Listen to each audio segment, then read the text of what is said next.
much. It's an honor to be here, and I hope you'll take this journey with me. Just very quickly, we'll be looking at Africa's potentiality. Now, if there are 100 people in the world, this particular slide kind of gives you an indication of the different demographics. And just to put this again in context, coming home, you'd find that there's about 15 of those 100 people that are to be found in Africa. You'll find the split between male and female is almost 50-50 and so on. And then when you get to Africa itself, we've got about 1 billion people. I'm sure you know that already. And 1 in every 6 Africans is a Nigerian in terms of the numbers. That's how many there are. Africa is huge. We've got 54 countries. Lots of people, I mentioned just about 1 billion, over 2,000 languages. It's also the home of the 6th fastest growing economy since 2006. It also has the world's youngest population, which most of you fit into because 50% of Africa are people who are under 25. So it's a very youthful place with a lot of energy and a lot of opportunity. But the image of Africa that I show you here is not the one we are accustomed to, because the projections that you often see, as much as they're economically designed to display as much information as possible, give the impression that Africa is only slightly larger than South America, which is not the case, as you'll see. Africa is massive. This particular infographic image gives you an indication of how big the place is. That China doesn't even make up half of the space that we have on this continent. You can see the US in the western part of Africa with lots of room to spare. So it's a massive, massive continent. And then on the right-hand side, you'll see some schematics which pick different regions and show you how much space is actually left out when you look at the true size of Africa. Now I'm going to take you through a couple of very quick themes. This is by no means comprehensive. It's merely an opportunity to start this conversation. I just want to give you a taste, if you like, and this is going to be a primer, and hopefully through further dialogue we can unpack the richness of this vast continent of ours. So the first sub-theme that I'm looking at is informality.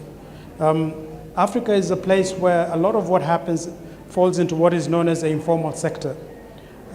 In this country, it's known as a second economy, okay? In Eastern Africa, it's known as Jua Kali, which means literally in the hot sun, because much of what happens is done outdoors. These are dugouts from Mozambique, and you can see the way in which they're done. People just basically make do in a very informal way. Yet the economies are significant. For example, in Kenya, the informal sector accounts for 95% of all employment since 2006. That's a huge, huge sector. So SMMEs account for that vast majority. Only 5% of the people there are employed within the formal sector as we know it. So this is a huge sector that you need to tap into. Sometimes we look at informality and we cringe. This is an image from Kampala, where there's a popular mode of transport known as boda boda, which is what these motorbikes are known as. Yet, when you sell this motorbike, which most likely comes from India, the idea is not that it's going to be used for this function, yet it does. So this is something you have to deal with in Africa, and we often tell our students, don't just design for use, design also for misuse and abuse. In this case, I'd say this is misuse, because abuse means using something deliberately in the wrong way, whereas this is basically doing something that it ought not to be doing, but still more or less meets the need that is being seen. Africa also, the superstructure that forms much of what happens in Africa is women. Women are naturally more collaborative. Women are more naturally connected with others, and it's so easy to build systems by tapping into what women do.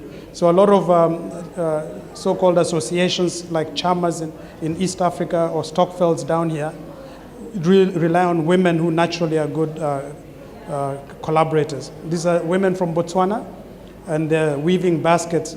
But there's a richness, even though there's this informality that is driven by indigenous knowledge systems that we often don't appreciate at first glance. So for example, there's a basket there, but just to give you an indication of the meaning behind the patterns in those baskets, you can see all kinds of designs there that are informed by indigenous knowledge, and some are tongue-in-cheek, like the urine of a bull, which means that as it walks, there's the trail that is zigzag and so on, and the forehead of a zebra, which is more direct, and there's even knees of a tortoise, which I haven't seen yet, but I'm sure they also inform this process. And those are some of the products that they come up with at the end. There's a lot of self-taught designers and innovators on the continent. This gentleman has taught himself how to put motors in bicycles. You've heard of the case of the young man from Malawi, that's the image on the top left-hand corner, where he learned from books that he borrowed from the public library how to build windmills that started to electrify the village in which he lives. He actually did a TED talk, so you can find that and appreciate what he did. He got a scholarship, I think, at MIT. I'm not sure if he finished it off, but he said it was colder than he had expected. So then the next theme is hackability. There's a lot of improvisation in the form of hacking, making do with what people have. And I'm going to start a little bit further back and look at African traditional carvings, which can be quite scary if you don't have the understanding of what the artists or artisans are trying to communicate. And in this case, if you look at the two figurines, you can tell which is male and which is female, right? Can you tell from the images? Yeah, even though it's not that clear. Which is the female in this case? Anyone? Can tell the female from this image? Okay, and the clues are there. You'll see a little baby, so you'll tell which is the male and female. And the one with the little spike is a warrior, which gives you an indication of the role that that particular figurine plays. So it's not about aesthetic exactitude in the form of the Western art, which is more perfect. You know, it's about the head fitting into the body 7 to 8 times. Here it could be even 1/3 of the height, but they're communicating something different. And just to give you an indication, you can see from that carving that there's very little difference between male and female, save for the details that distinguish male and female. And then hacking even the skin. Your skin becomes a canvas on which you can actually use to communicate and also to find ways to connect with your kin. So these are Maasai's from East Africa, but that's not only found among the traditional people, as you can see. And then there are Dinkra symbols from Ghana, very powerful symbols that have evolved over time that are used to communicate proverbs. So for example, the spider's web, which is here, is the symbol for creativity, because the spider out of nothing connects branches and creates a web and traps its prey. This is a symbol of a crocodile, which is a symbol for adaptability, and many other symbols which already fit here. This is a symbol for leadership and charisma and so on. So there's a lot of richness that is captured in all this richness here. And these are just examples of how from a little headrest you can pick a branch like the one on the extreme right, or you can fashion it into something, and by adding a third dimension it becomes a stool. And so this idea of hacking and improvising is something that is very common here. These are examples of seats that are for chiefs. One is for the king, the gold one, and there's a stool there for someone else. And then you can see how the issue of interconnectivity is done even in furniture design and so on. And then also the idea that you make do even when something has run out of its life. And I particularly like this image from Botswana. And you can see it's a 3-donkey power vehicle, which makes a lot of sense if you think about hacking and using what actually exists. And this is an example of a project our students did. They did the testing of this system in Rwanda, basically trying to find a way to replace the little lamp, which causes quite a bit of trouble, not only for breathing, but fires and so on. This is testing it in situ. And this is what the system looks like, the beauty of the adaptable and modular way in which this entire system connects, how to power it using the sun or even pedal power. There's even a seesaw over here. And then hybridity, the idea of mixing things not in the pure form, but making use of things that actually make sense for you and not being too stuck on the pure expressions, because sometimes hybridity is the way to go. And these two women from the Ndebele community, you'll find have more or less the same artifacts, from the blanket, the brass necklace, the beads and so on. But then you can also tell who among these two has a higher status in society. You can tell, right? Which one? Correct. This one, because you can tell from her bracelets that she definitely, yet there's still unity because the two of them more or less fit into the same context. But then at the same time, one also realizes not only Africa has a way of using this kind of languaging. And so this is an image from Myanmar, where the Paduang giraffe-necked women also do something similar. But you can tell from the rest of the outfit that she wouldn't fit into that environment, because there's a lot more symbolism embedded in even the simplest. This is a lady from Morocco. You can see the mix of different materials in preparation of food, how it impacts on interior design, and so on. And so we gave a project to our students. We call it the African Alessi. If you know, the Alessi is an Italian house that has very sophisticated and very good products. And so using food preparation as a theme, the humble mortar and pestle was interpreted into this product that could fit any modern living room. The humble grindstone was also interpreted in terms of the materials with granite and marble. And the ubiquitous poiki was also given a fresh interpretation, where the base was detachable from the rest of the system. And we extended this thinking also to kettles, and we asked the students to be quite creative in that sense. Can you tell which animals have influenced these two designs here? Anyone? Quickly, just, yes? That's correct. This is an elephant's tusk. There is a hippo-shaped heating element in the second one there. So even with the simplest product, you can still reference your context, you can reference your environment and still tell a story through products. And this is the rest of the class and the products it evolved, from the whimsical dancing figurine to everything else in between. Then the issue of solidarity is something that is very powerful on the continent. We reference Ubuntu quite often, and I am because we are, and I participate, therefore I am. And that's seen, these are wedding images from the continent, from West Africa up here, North Africa, Southern Africa, and East Africa. And bringing that solidarity into the way you make even buildings down here in the Cape Gate area and so on. And very quickly, I'll just run through that life is celebrated from the beginning to the end and all over again. This is examples of the fantasy coffins from Ghana again. This is a hearse, beautifully done. The idea is that the life of the person is the one that is celebrated in the design of the coffin. So these fantasy coffins reference the way in which someone lived their life and how they were known. So if you're a big-time fisherman, this fish would be your coffin. If you're maybe KFC or Nando's friendly, you might find that rooster in the middle there, and so on. You can see a big cocoa bean, frequent flyers that could be customized to the airline of your choice, SAA included. If you're a powerful politician, that would be your product. And if you're a big fan of Coca-Cola, whether it's the drink or the distribution of it, that could be your coffin as well.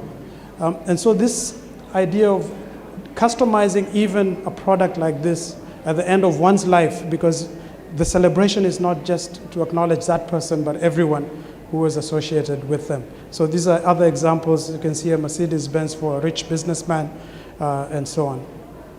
And then quickly, just looking at sustainability, this is one of the penultimate themes. Using the local materials, I've put the geodesic dome of Richard Buckminster Fuller for reference. And you can see an igloo from the Inuit people as a reference as well. But this is a manyata made of mud and cow dung, and this is a Swati hut made of straw. So the principles are the same, but the materials, you always select materials that are found nearby for issues of sustainability. And this is an image, again, from Botswana, a sledge which works quite well, but it has ergonomic challenges, I can concede that quickly. This is a bark tree from Uganda, and you can see how it's interplanted with banana trees. These are the products that emerge out of this very eco-friendly process. And this is a product that was done by one of our students called Yolandi, which was a finalist in the World Design Impact Prize, which is a table, low-cost table for children, and it uses corrugated recycled materials for the table. And we did also some products based on sustainable mobility, and again referencing culture like the rickshaw drivers from Durban, because they have a rich history and a story that we need to respect. Some of you may have seen this. We will discuss how some of these things could be incorporated in the way we think.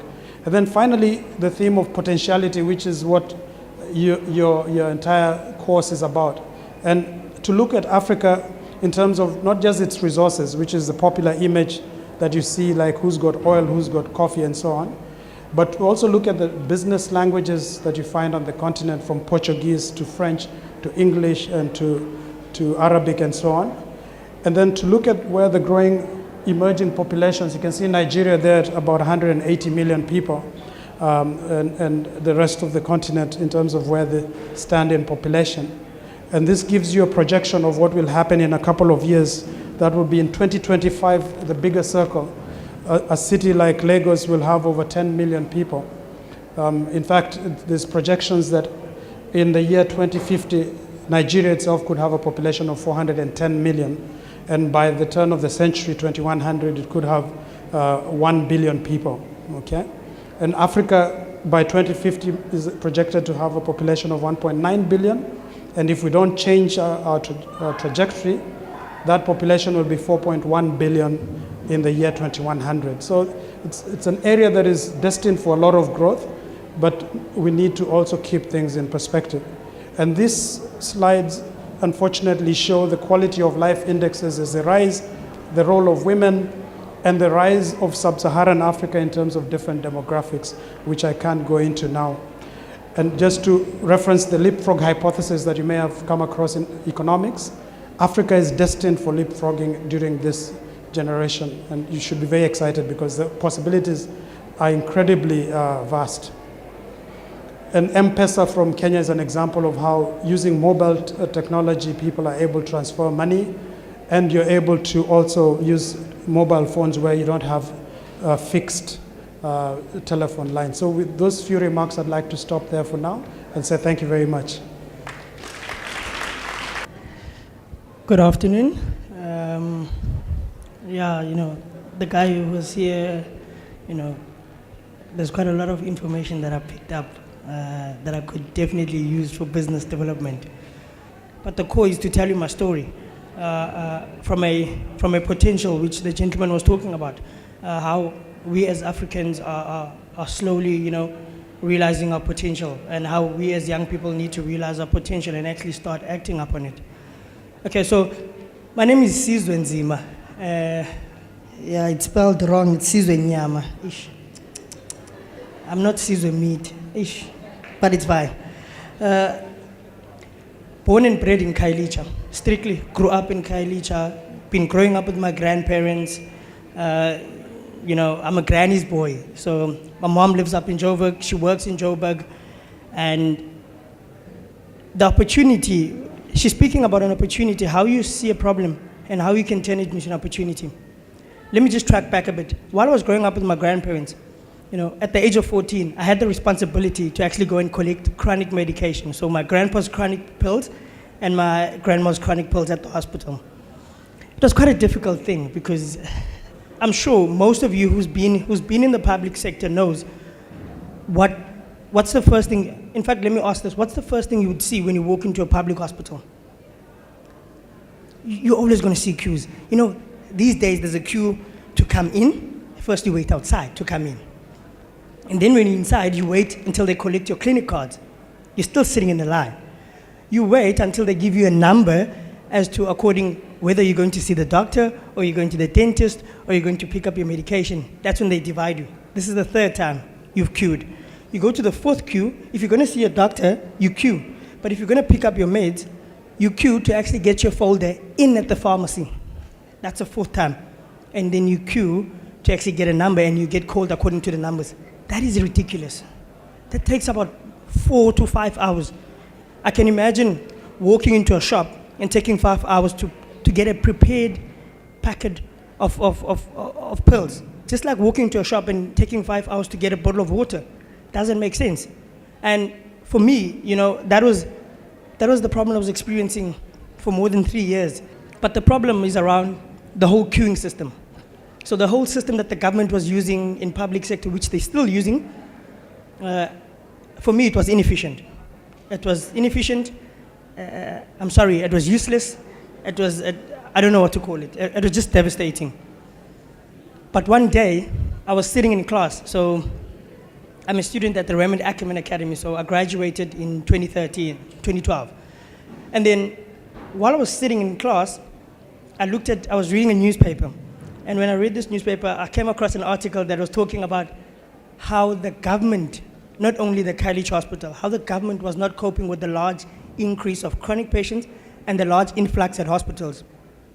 When I saw that, I automatically joined 1 and 1. I said, well, I know what they're talking about. I've been experiencing for more than 3 years. Clearly, it's not a problem that I'm experiencing alone when he talks about it on a national scale. And then I said, you know what? I'm sitting on a gold mine. That's when it struck my mind.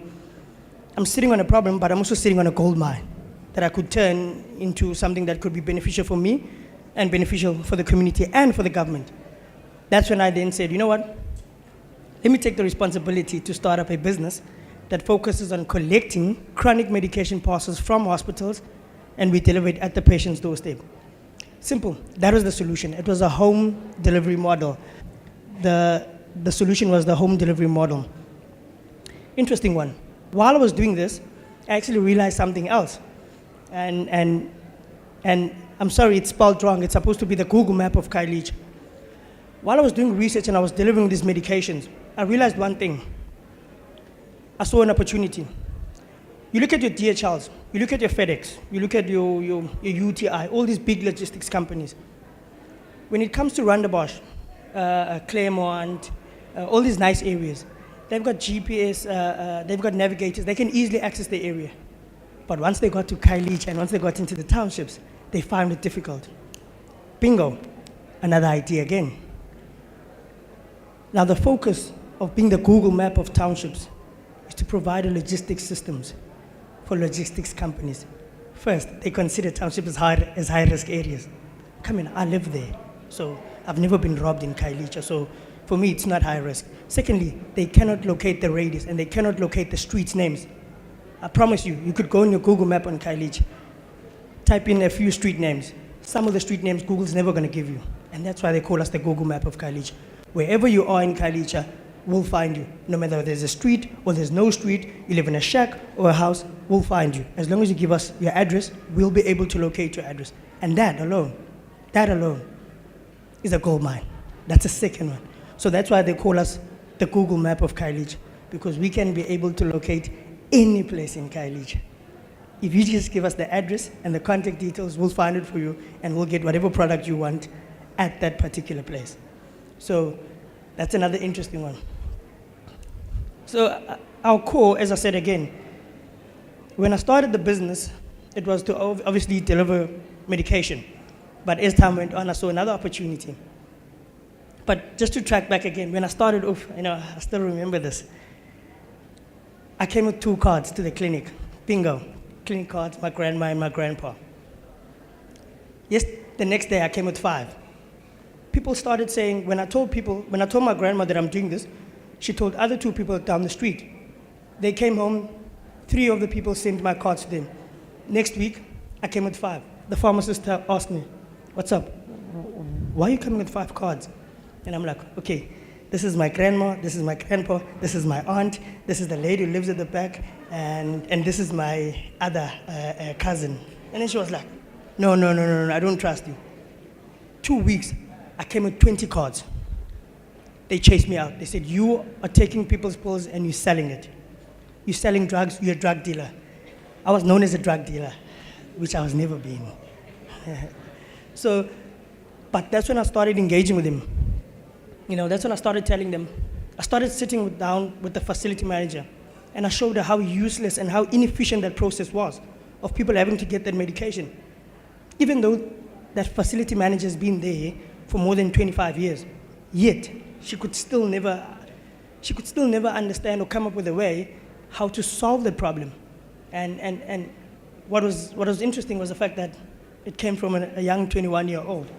I actually studied her system and how she worked and how the process ran at the hospital, and I actually showed her how that process could be efficient. And she was surprised. She was surprised. At first she didn't trust it, but secondly she was surprised with the system that I came with. So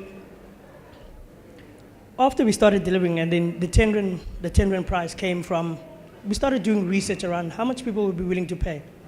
So people are saying, no, it's fine, we're willing to pay 10 Rand, it's fine, but now the price has gone up.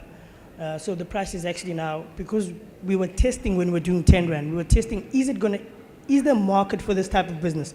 Are people willing to pay for it? And when people say they're willing to pay 10 Rand, we said, okay, fine. When we've grown to 500 clients within a year, then that's when I said, you know what? Okay, there's a business to this. Then we raised the price to 20 Rand. So now it's actually 20 Rand per delivery. So the benefits are quite simple. Instead of you going to the clinic and waiting that whole 4 hours, you get to sit at home, enjoy whatever. If you want to watch television, enjoy watching television. If you're an old granny, sit home, relax, take care of your young children. If you're at work, go to work. Again, opportunity cost. Instead of you working, because what we find is that in most of our parents, they work according to hours. I mean, I know my grandma used to work and my cousin used to work according to hours. So if you miss 5 hours at work, they actually cuts off some of your salary. That's bad. But now you could actually maximize on your salary and just pay 10 Rand and still get your medication, at your convenience. So it's to save people money and also the opportunity cost of having to be to work. So it's simple. This is the process. This is how it works. So this is the hospital. What we do. So normally, we're operating in 3 hospitals in Khayelitsha now. So we started off with 1, but now we're in 3. And we're sitting on 1,800 patients on a monthly basis. And it's growing. Some of the people we're saying, stop, we need to take only a certain people in a month. So on a monthly basis, we take 250 new clients. And if you look at the stats, that's only at 1 hospital. So the hospital in Harare at Michael Mapongwane only has 3,000 patients. In Khayelitsha, there's 3 hospitals and 6 clinics. That's 9. That's how. In fact, it's even more than 22,000 people who have to go and collect chronic medication on a daily basis, only in Khayelitsha. We haven't been to Kokuletu, Mfuleni, Inyanga, Philippi, and all those other township areas. So there's a huge market for it in terms of growing the scale. So we from the hospital, we then pick it up. So we've got our own small office, which is our depot. At first we used the hospital as a depot, but now we've got our own small office.